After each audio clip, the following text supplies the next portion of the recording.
Hello and welcome.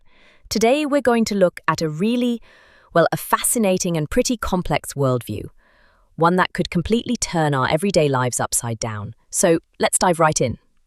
First off, what's the core idea? Imagine for a moment that our Earth isn't just our home. No, it's the primary battlefield in a massive cosmic conflict. And us? Well, humanity is stuck right in the middle of it without even realizing it. That's the intense premise from which we'll be looking at everything else. Okay, to help us navigate all this, here's our game plan for today.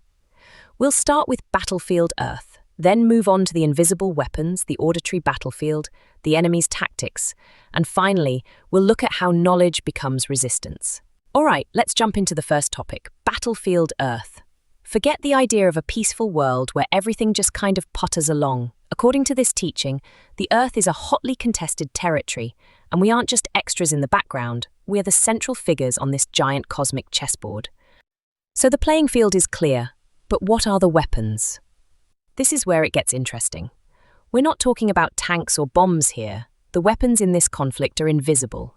They don't target our bodies, but rather our minds, our emotions, our very life force. And this involves things we're all familiar with. Think about substance use, the constant flood of negative news or feelings like intense rage or paralyzing fear. These are seen as deliberately targeted tools used by a negative force to weaken us and make us malleable. And it goes even a step further. We're talking about the so-called doctrine of possession. The idea behind it is that foreign entities or spirits can enter our bodies and from there manipulate our thoughts and feelings. They might even do tangible things like hit us with that leaden, unexplainable fatigue you sometimes feel. Okay, how is that supposed to work? How can a spiritual entity like that latch on? A bridge is built, and it's a very physical one. Parasites. Yes, you heard that right. A parasite infestation in the body isn't just a medical issue here. It's seen as a physical anchor point that makes it much easier for these negative beings to interfere in our lives. Okay, so we've talked about the mind and the body. But there's another level, and this one has to do with our ears, or rather, with what we hear internally. Welcome to the auditory battlefield. An auditory battlefield, that sounds a bit weird at first, right? What is this auditory stream supposed to be? Well, it refers to sounds, noises, maybe even music that you don't hear with your physical ears, but that, well, come from within. And these very perceptions are said to play a crucial role.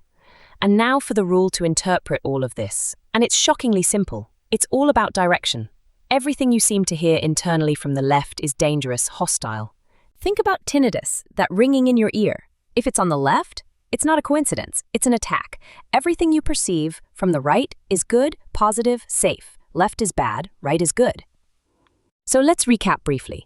We have invisible weapons and even a battlefield for our ears. But don't think any of this happens chaotically. Quite the opposite. There's a very clear strategic plan, a kind of enemy playbook, and that's exactly what we're going to look at now. And this is the crucial point. None of it is random. The attacks, the manipulations, it all follows clear operational protocols. That sounds almost military, doesn't it? And that's exactly how it's meant. A systematic strategy to achieve very specific goals. And these protocols are really specific. Let's look at a few examples. Take the goal of system stagnation. How is that achieved? Simple, by exploiting the human fear of change and promoting old, outdated ideas.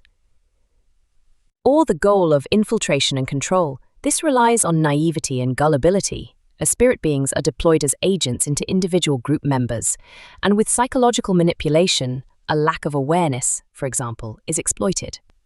Okay, this all sounds pretty dark, and yes, unsettling. Naturally, that raises the question, are we completely defenseless against all this? The answer is no. Simply recognizing and understanding what's happening gives you an enormous advantage. The path to resistance is basically a shift in perspective that happens in 2 steps.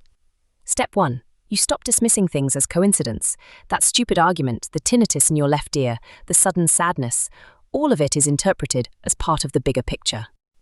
And from there, step 2 follows almost automatically. You gain clarity and resolve, and with this determination, you can resist the manipulations.